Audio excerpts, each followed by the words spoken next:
gaya otot dan kegunaannya dalam kehidupan sehari-hari. Bismillahirrahmanirrahim. Assalamualaikum warahmatullahi wabarakatuh. Apa kabar anak-anakku? Alhamdulillah nggih. Semoga kalian beserta keluarga selalu dalam kasih sayang dan perlindungan Allah Subhanahu wa taala. Begitu juga dengan Bapak Ibu guru yang ada di madrasah maupun yang ada di rumah. Amin ya rabbal alamin. Baik anak-anak, hari ini kita berjumpa lagi di hari Senin ceria dalam mata pelajaran tematik IPA seperti biasanya, nggih. Untuk minggu kemarin kita sudah mempelajari tentang gaya. Apa itu yang dimaksud dengan gaya? Ayo. Kemarin gaya adalah tarikan atau dorongan. Ada berapa macam gaya itu? Ya, coba dibuka bukunya ya. Buku tematik Bu Pena halaman 88. Kemarin kita sudah mempelajari ada 6 gaya yang dibahas di buku ini. Yang pertama ada gaya otot, kemudian gaya gravitasi bumi, ada gaya pegas, gaya magnet, kemudian gaya listrik, juga gaya gesek. Khusus untuk hari ini kita akan mempelajari tentang gaya otot. Nah, di sini kalian buka halaman 91, nggih. Menjelaskan gaya otot dan kegunaannya dalam kehidupan sehari-hari. Apa toh gaya otot itu? Ayo, apa anak-anak? Gaya otot adalah gaya yang ditimbulkan oleh otot manusia atau hewan dalam melakukan kegiatan seperti mengangkat, menarik, menahan atau mendorong suatu benda. Nggih, kemarin juga sudah dicontohkan oleh Bu Rina ketika Bu Rina mengangkat seperti ini. Nah, ini juga masuk gaya otot. Oke ya. Di sini di buku contoh penerapan gaya otot adalah sebagai berikut. Ayah mendorong atau menarik meja. Made menendang bola ke arah gawang. Sapi menarik gerobak. Loh, sapi iya, walaupun hewan itu juga bisa menggunakan gaya otot. Ibu membawa barang belanjaan. Ya, ini contoh yang ada di buku. Coba kalau kita buat contoh dari kegiatan kita sehari-hari di rumah. Coba ketika kita makan, mengunyah makanan itu juga pakai gaya otot. Mengambil makanan itu juga memakai gaya otot. Ketika kita mandi, mengambil air menggunakan gayung, sikat gigi, kemudian menyabun badan, itu juga semuanya menggunakan gaya otot. Jadi gaya otot ini banyak sekali kita gunakan dalam kehidupan sehari-hari. Bahkan banyak yang kita laksanakan itu kegiatan-kegiatan itu menggunakan gaya otot. Oke ya. Terus anak-anak bawahnya, otot disebut alat gerak aktif karena memiliki kemampuan untuk menggerakkan tulang. Betul.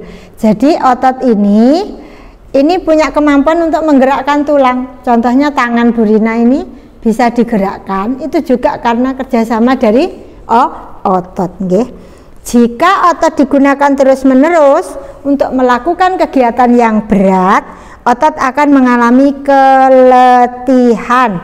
Pada saat otot mengalami keletihan, tetapi tetap dipaksakan melakukan kegiatan, nanti bahaya, bisa cedera otot atau kram otot. Nggih.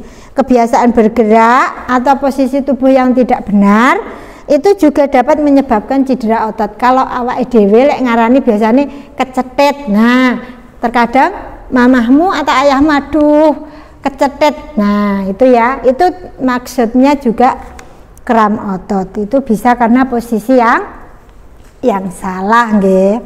Oke, jadi itu tentang gaya otot, nggih.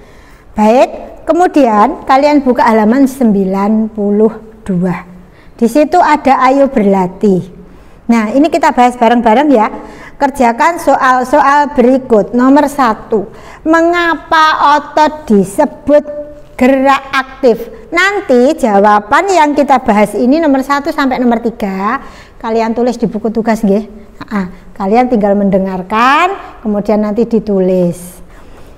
1, saya ulangi, mengapa otot disebut alat gerak aktif? Karena otot mempunyai kemampuan untuk menggerakkan tulang. Betul. 2, perhatikan aktivitas berikut. Nah, menurutmu mana aktivitas yang menggunakan gaya otot? Jelaskan. Nah, ini ya. Coba 1, roket meluncur ke angkasa. Gaya otot?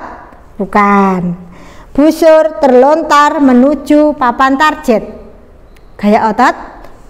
Ya. 3, tanah liat dibentuk menjadi gerabah. Gaya otot? Ya, betul. 4, buah kelapa masak jatuh dari pohon. Gaya otot? Tidak, nggih. 5, ban sepeda yang melaju di atas jalan raya. Gaya otot? Tidak. 6, membuat mobil-mobilan dari plastisin. Gaya otot? Iya. Kan pakai tangan, nggih. 7, bola basket yang memantul pada permukaan tanah.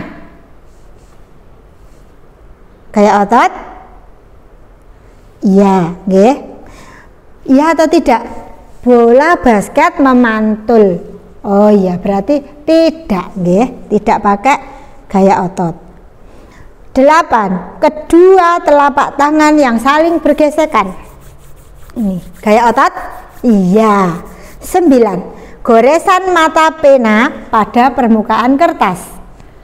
Gaya otot? Ya, karena tangan ya yang digunakan untuk menulis.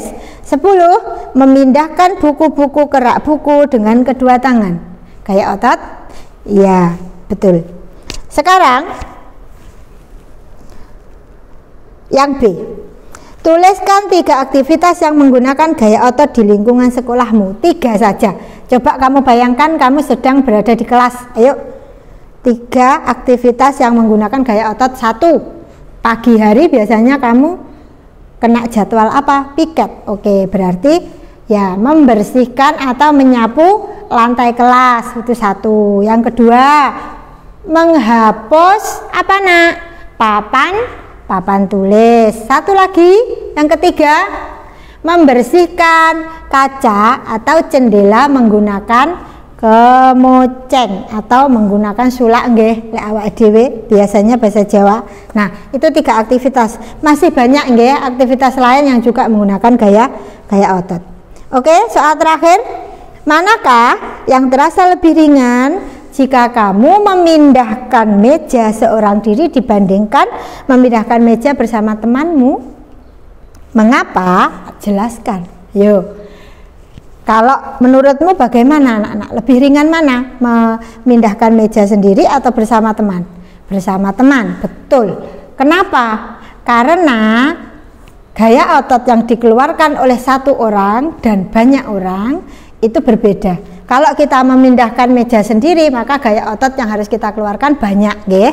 Tapi kalau memindahkan meja bersama teman-teman, maka beban itu tidak akan berat, akan terasa ringan karena diangkat oleh beberapa gaya otot dari kamu dan juga teman-teman kamu. Oke ya.